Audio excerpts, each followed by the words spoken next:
Coucou tout le monde. Alors je vous retrouve aujourd'hui, oui, enfin après près de 1 mois d'absence pour une nouvelle vidéo, oui. Alors pour ceux d'entre vous qui ne sont pas au courant, pourquoi je n'ai pas été présente sur YouTube durant le mois d'août, c'est parce que mon ordinateur est tombé en panne, en fait il ne fonctionnait plus. C'est lorsque j'ai voulu exporter une vidéo que j'avais montée du coup pour ma chaîne YouTube, j'ai voulu l'exporter donc de Premiere Pro à Media Encoder, et lorsque j'ai fait l'exportation donc sur Media Encoder, pour ceux qui connaissent, donc c'est un moyen d'exporter des vidéos, quand j'ai voulu enregistrer ma vidéo avec Media Encoder, mon ordinateur a un petit peu chauffé, le ventilo a fonctionné normalement et d'un seul coup l'ordinateur s'est éteint net, et quand j'ai voulu le rallumer il y avait un message d'erreur qui restait bloqué. J'ai essayé avec plein de manières de du coup résoudre ce problème là, mais rien à faire, il restait toujours bloqué. Et après de nombreuses péripéties, après l'avoir emmené chez différents réparateurs et aussi en avoir parlé à des personnes autour de moi comme des gens de la famille ou même des personnes qui s'y connaissaient un petit peu dans ce domaine là, on a enfin réussi à récupérer l'ensemble de mes données sur un disque dur. Donc toutes mes données de Daisyline ont été sauvées, donc je suis vraiment trop heureuse,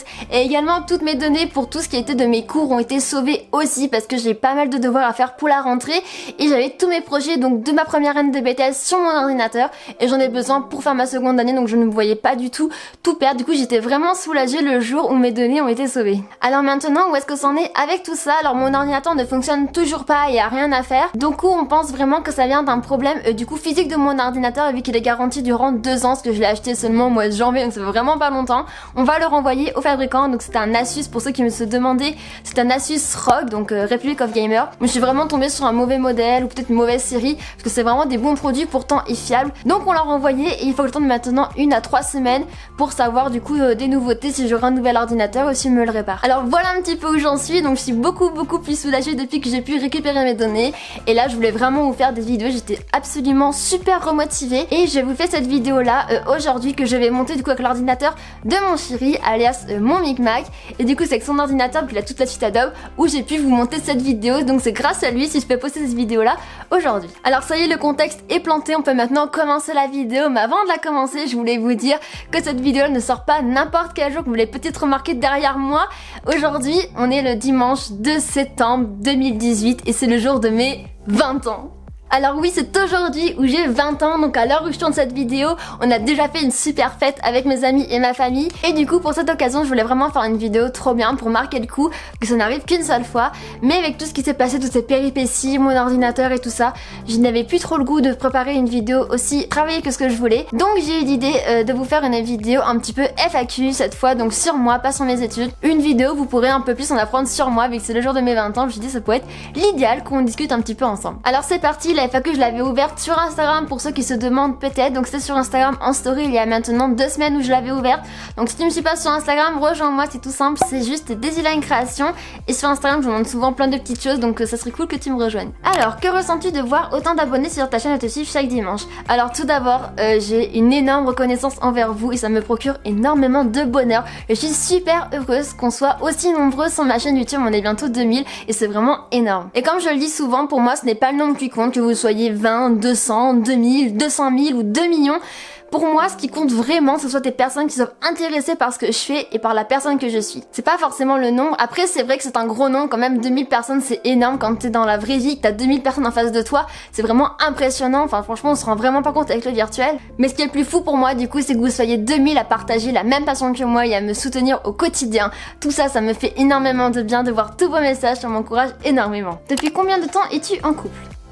Haha.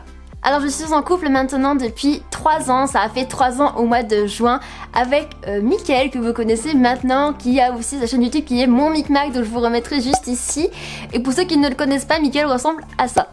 Je pense que Mickaël va être content en voyant la vidéo. Et du coup on s'est rencontrés au lycée en seconde, et donc ça fait 5 ans qu'on se connaît, 5 ans où on est amis, mais durant ces 5 ans là, il y a 3 ans où on est ensemble. D'où te vient ton inspiration pour tes vidéos?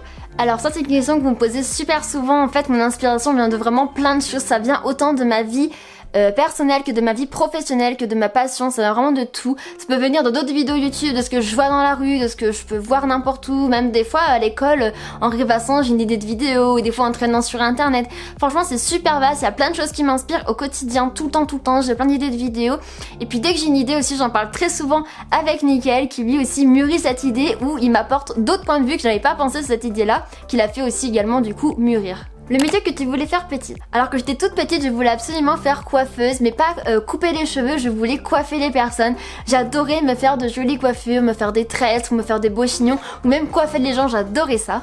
Et après en grandissant, c'est-à-dire après le CP CE1, là je voulais devenir institutrice du CP au CM2. Et d'ailleurs mon petit frère pourra bien en témoigner parce que je me souviens vraiment, on avait une maison et j'avais une salle de jeu où dans celle-ci, mes parents m'avaient acheté un grand tableau à créer, du coup un tableau noir. Et à chaque fois que mon petit frère rentrait de l'école, donc il était peut-être en CP, tout ça, ou même il était plus petit, à chaque fois qu'il rentrait de l'école, je faisais des exercices et je jouais du coup à la maîtresse avec lui. C'était vraiment pour moi le meilleur moment de la journée. J'adorais enseigner des choses à mon petit frère. J'adorais lui faire des exercices, rédiger des choses. J'avais tout le temps son ordinateur de ma mère pour rédiger des exercices pour mon petit frère. Donc c'est pour vous dire à quel point mon petit frère a dû souffrir durant toutes ces années-là. Et quand on en reparle, il me dit « Oh oui, il a dû être tellement patient ». Et en grandissant, après, quand j'ai été au collège, j'ai un peu mis de côté cette idée d'être institutrice et j'ai découvert tout ce qui était dans le domaine des arts plastiques et après des arts appliqués et je voulais faire un métier dans la publicité ou dans la création. Après ton BTS, que vas-tu faire? Alors ça, c'est une extrêmement bonne question, vous êtes super nombreux à me le poser. Même dans ma famille, je suis partie en vacances chez de la famille, il y en a beaucoup qui me demandent alors Colline, tes études, tu en es où? Qu'est-ce que tu veux faire après? Et c'est vrai que pour une fois dans ma vie, je suis un petit peu perdue, je sais pas vraiment ce que je veux faire après, j'ai toujours su dans la vie où est-ce que je voulais aller. Et là, je sais que je vais faire un métier dans la création, enfin dans tout ce qui est de la vidéo, le graphisme, dans la communication visuelle, mais je sais pas exactement quoi, vous savez, je sais pas vraiment la petite filière qu'il faut, je sais le domaine, mais je ne sais pas quoi, donc je ne sais pas ce que je ferai pour mon BTS. Je pense continuer les études, mais je ne sais pas vers où, peut-être une licence, peut-être une école, peut-être travailler, je ne sais pas. Si vous connaissez des choses sympas, dites-les-moi en commentaire, ça pourrait peut-être m'intéresser. Ton métier plus tard, PS, je t'aime trop. C'est trop gentil, merci. Alors là, c'est pareil, je ne sais pas ce que je vais faire plus tard, l'avenir me le dira, je sais pas du tout, en tout cas un métier qui m'épanouit, un métier où je suis heureuse de le faire chaque jour. Ta couleur préférée? Alors comment vous dire que cette question j'ai médité je sais pas combien de nuits. En fait je n'ai pas vraiment de couleur favorite, j'aime beaucoup de couleurs mais après tout dépend des saisons ou tout dépend de pourquoi c'est. Par exemple j'ai pas les mêmes goûts de couleurs pour les vêtements que pour de la décoration, enfin ça dépend vraiment. Mais en général je dirais que les couleurs que j'aime le plus en toute saison, en toutes circonstances, ce serait le bordeaux, le kaki que j'aime bien, après j'aime bien tout ce qui est marron, tout ce qui est dans les gris, dans les noirs et blancs. En fait j'aime bien les couleurs mais qui sont pas trop flashy, on va dire, pas trop pétantes. J'aime bien les couleurs un petit peu désaturées, mais genre l'été j'aime vraiment beaucoup tout ce qui est corail ou un peu bleu vert, c'est super joli. Enfin j'aime bien même le jaune, le orange, c'est des couleurs que j'aime beaucoup. Mais après voilà, en général je dirais un petit peu tout ce qui est dans les kakis, dans les bordeaux, dans les gris, mais j'ai pas vraiment de couleur préférée, j'aime vraiment beaucoup de couleurs. Quelle méthode de dessin, entre parenthèses, peinture, crayon, ordinateur, etc. tu préfères? Alors je vais plutôt retourner la question et plutôt vous répondre à quelle technique du coup j'aime le moins, parce que j'aime vraiment beaucoup de choses et c'est pareil, je ne sais pas ce que je préfère, j'ai longuement réfléchi mais je suis une personne qui ne sait pas faire de choix dans la vie. Et du coup la technique que j'aime le moins c'est bien sûr la technique des feutres, des pro-marqueurs, des feutres à alcool, tout ça. Je maîtrise vraiment pas cette technique et j'ai vraiment du mal. Je trouve que les rendus peuvent être vraiment super mais j'y arrive pas du tout, à chaque fois je suis déçue. Pourtant je m'entraîne mais peut-être pas assez, peut-être que ça me démoralise trop, je ne sais pas. J'ai vraiment du mal mais du coup c'est la technique que j'aime un petit peu le moins faire vu que je suis à chaque fois le moins satisfaite de ce que je fais. Ton animal préféré? Alors là c'est pareil, je ne sais encore une fois pas choisir mon animal préféré parce que j'aime tous les animaux, mis à part certains quand même qu'il faut pas se cacher hein. Mais bon les animaux ils sont vraiment tous trop cool, ils ont plein de caractéristiques tous différents. Mais après les animaux que j'aime le plus, je pense que j'aime vraiment beaucoup les fauves. Surtout mon animal préféré je pense que c'est le lynx. Voilà, j'aime vraiment trop le lynx, c'est super joli.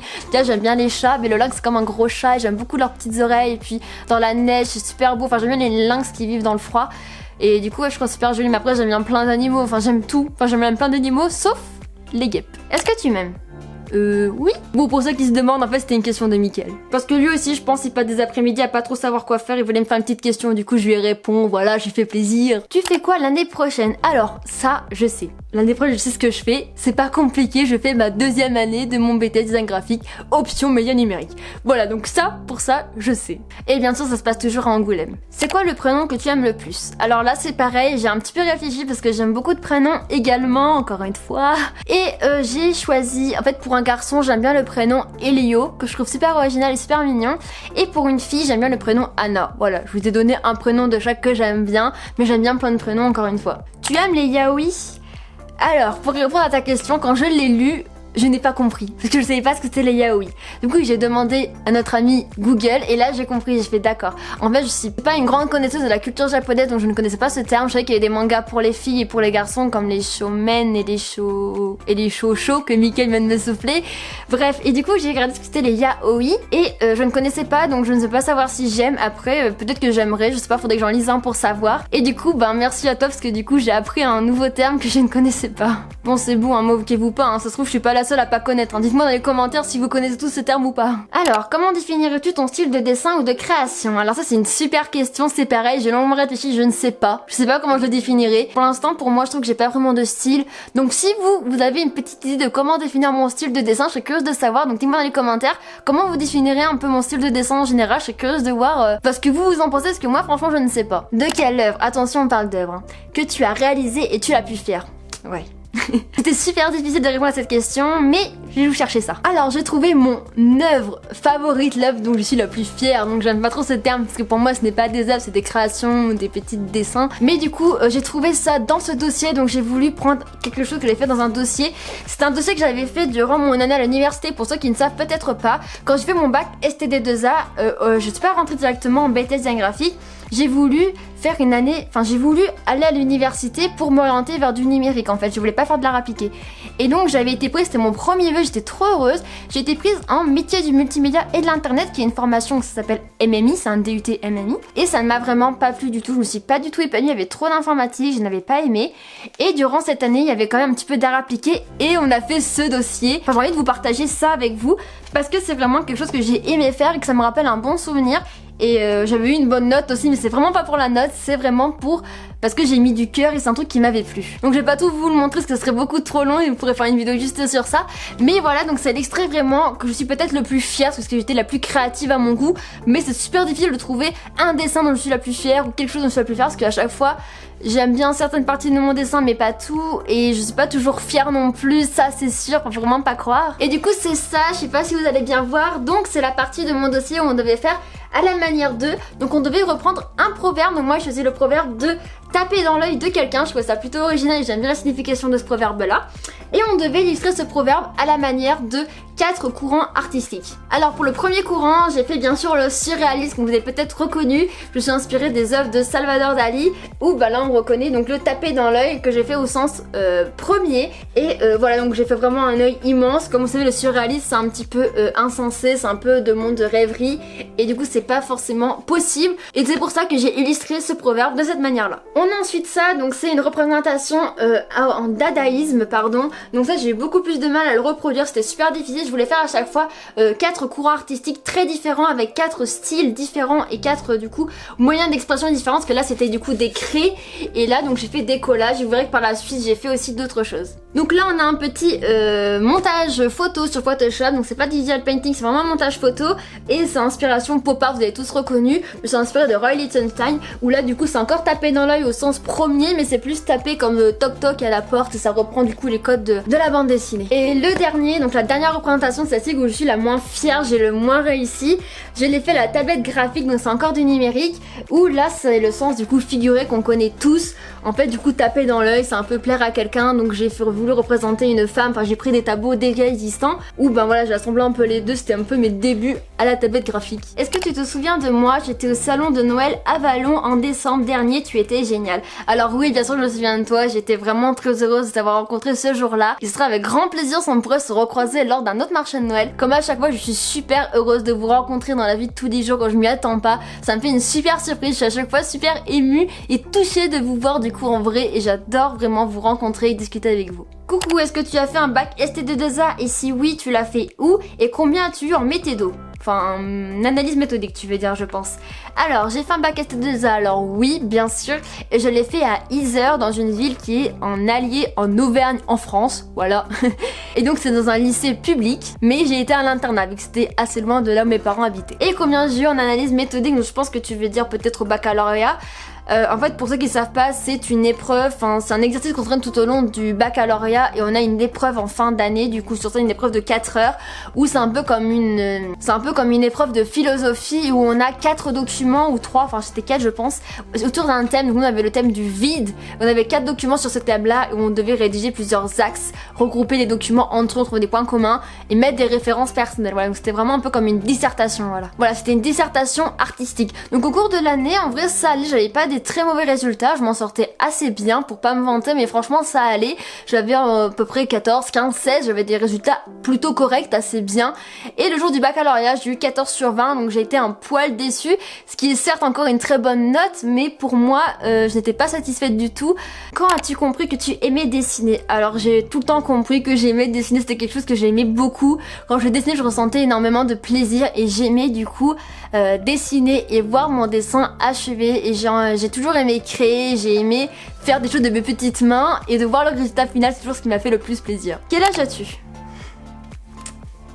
Quand as-tu vraiment commencé à dessiner? Donc j'ai vraiment commencé à dessiner lorsque j'étais au collège, donc là ça me plaisait énormément l'art plastique, j'adorais ça. Et il y avait aussi un concours quand j'étais en 4ème dans mon CDI, dans ma petite bibliothèque. Et c'était un concours de manga, de dessin manga. J'étais pas du tout manga, enfin j'ai jamais été très attirée pour cette culture là, même si c'est super intéressant. Et du coup j'ai quand même voulu participer, que c'était du dessin. Et j'ai gagné ce concours, donc ça m'a fait énormément plaisir. Je m'y attendais vraiment pas du tout. Et depuis ce jour-là, je pense que ça m'a débloqué quelque chose. Ça m'a donné un petit peu de confiance et j'avais envie de continuer le dessin, de progresser, du coup de retenter ma chance dans d'autres concours et d'évoluer dans cette branche-là. Et pour ceux qui se demandent, la 4ème, c'était il y a 6 ans pour moi. As-tu un ou plusieurs artistes qui t'inspirent pour le dessin? Alors, pour cette question, c'est un peu compliqué de répondre. Je suis beaucoup de personnes sur Instagram qui font du dessin et de la création, également sur Pinterest et même sur Facebook.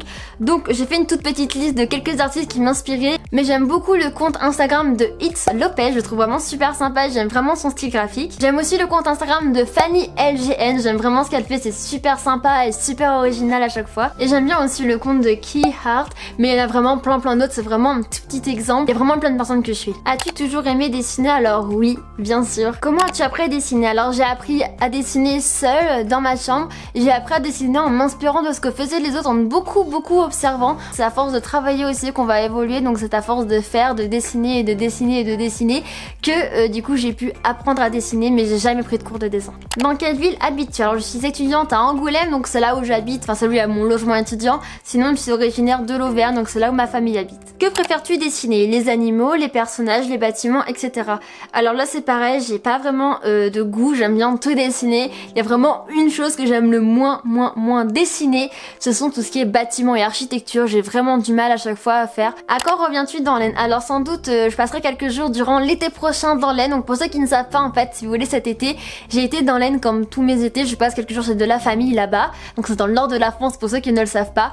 Et cette année j'ai eu la chance de rencontrer encore l'une d'entre vous, donc l'une de mes abonnées.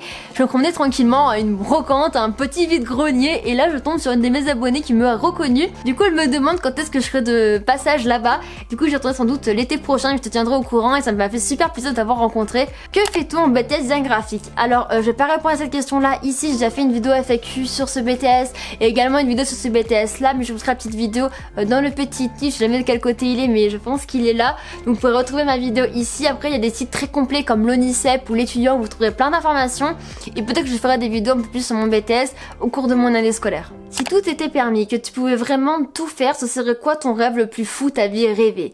Alors pour cette question-là, j'ai encore une fois longuement réfléchi parce que je suis quelqu'un qui rêve beaucoup mais qui est à la fois très terre à terre. À chaque fois, je pense à des trucs possibles et là, d'avoir rêvé quelque chose de impossible pour moi ou vraiment quelque chose de fou, j'ai eu du mal à choisir, mais j'ai une réponse. Alors pour répondre à ta question, tout d'abord, j'aimerais vraiment fonder une famille avec quelqu'un que j'aime et qui m'aime aussi énormément en retour et avoir des enfants, des petits-enfants, enfin vraiment faire une belle famille. Bon, ça, je pense que ça va être possible. Après, pour le cadre de vie, si tout était possible, parce que c'est vraiment très coûteux, j'aimerais avoir une maison avec des énergies propres. Donc je sais que c'est possible, mais vraiment avoir une maison qui se suffit à elle-même, une maison avec vraiment que des énergies propres, que des énergies solaires, tout ça, vraiment quelque chose où je récupère de l'eau de pluie, vraiment une maison super saine avec l'environnement. Ça serait un rêve pour moi, même la construire avec des matériaux sains et avoir un intérieur aussi super original avec une décoration qu'on ne voit pas partout, une décoration avec des pièces de créateurs ou pas. Ça ça peut être des petits créateurs que j'aurais pu avoir remarqué lors d'un voyage ou quoi. J'aime vraiment beaucoup de choses et j'aimerais du coup avoir une maison comme ça un peu atypique mais à la fois très saine de l'environnement. Et ensuite, si tout était possible, donc là on va parler du côté un peu plus professionnel, donc là j'ai plein de rêves en tête, mais c'est vraiment si tout était possible. J'aimerais vraiment du coup continuer des vidéos sur YouTube, ça c'est sûr à 200%, enfin même j'aimerais vraiment continuer, donc pourquoi pas avoir un grand avenir dans YouTube, tout ça, ou même continuer ou vous rencontrer, vraiment ça c'est vraiment des rêves pour moi vraiment fous et encore pas totalement accessibles. Et en parallèle de tout ça, que je suis une personne très travailleuse et j'ai vraiment envie de faire plein de choses. J'aimerais vraiment faire YouTube à 200% à plein temps. Mais aussi mon rêve, ça serait vraiment, je sais pas, d'avoir une agence de création, une agence que je pourrais diriger avec d'autres personnes ou avoir une équipe de création. On pourrait faire des spots TV ou pourquoi pas même des films, enfin vraiment des trucs de fou quoi. Voilà pour ta question, c'était le petit moment de folie dans la vidéo. On passe maintenant à la dernière question, oui, de cette FAQ, donc je pense que ça a duré pas mal de temps, encore une fois, je suis désolée. Donc la dernière question, c'est as-tu fait un carnet de voyage durant ces vacances? Alors oui, j'en ai fait un, je suis même partie en vacances, du coup 15 jours. Et j'en ai réalisé un, sauf avec tout ce qui s'est passé avec mon ordinateur, et ben j'ai pas pu poster les vidéos durant le mois d'août, mais c'est d'ailleurs en faisant le montage vidéo de ces vidéos-là où mon ordinateur a planté, donc voilà. Mais bien sûr que j'en ai fait un et vous verrez les vidéos très prochainement sur ma chaîne YouTube, sans doute durant le mois de septembre ou d'octobre, mais ça arrive. Alors voilà, j'ai répondu à absolument toutes vos questions que j'avais reçues en dessous de mon post en story sur Instagram, donc je vous remercie d'avoir été aussi nombreux à me poser autant de questions. Après il y a des questions que je n'ai pas répondu parce qu'elles étaient super similaires à d'autres questions, mais dans l'ensemble j'ai voulu répondre à tout le monde. Et avant de vous laisser, j'ai une petite annonce à vous faire, c'est concernant mon rythme de vidéo. En fait il va changer, il n'y aura plus une vidéo toutes les semaines comme je faisais avant, tous les dimanches. J'avais déjà longuement réfléchi à tout ça et vu que je passe en deuxième année, donc j'aurai encore plus de travail, j'aurai donc les épreuves de fin d'année à préparer ainsi que des dossiers en plus de mes devoirs habituels et j'ai pas envie d'arrêter YouTube, ça c'est sûr.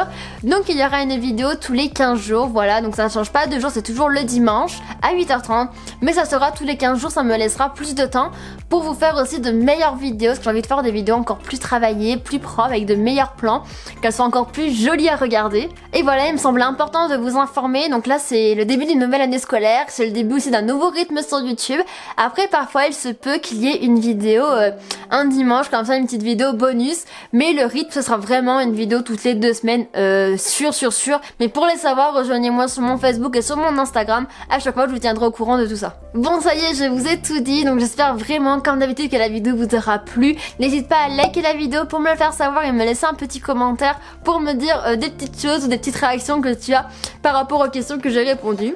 Et si tu es nouveau sur ma chaîne et si c'est la première vidéo que tu regardes, n'hésite pas à t'abonner juste en dessous pour voir mes nouvelles vidéos et tu peux aussi cliquer sur la petite cloche pour ne rater aucune de mes vidéos. En tout cas, moi je vous fais à tous de très gros bisous, j'espère ne pas avoir été trop bavarde mais ça m'avait vraiment trop manqué de ne pas filmer de vidéos. Je suis vraiment super heureuse de pouvoir recommencer à filmer des vidéos depuis que Mickaël est avec moi. Ça y est, il me prête son ordinateur donc c'est vraiment trop gentil de sa part.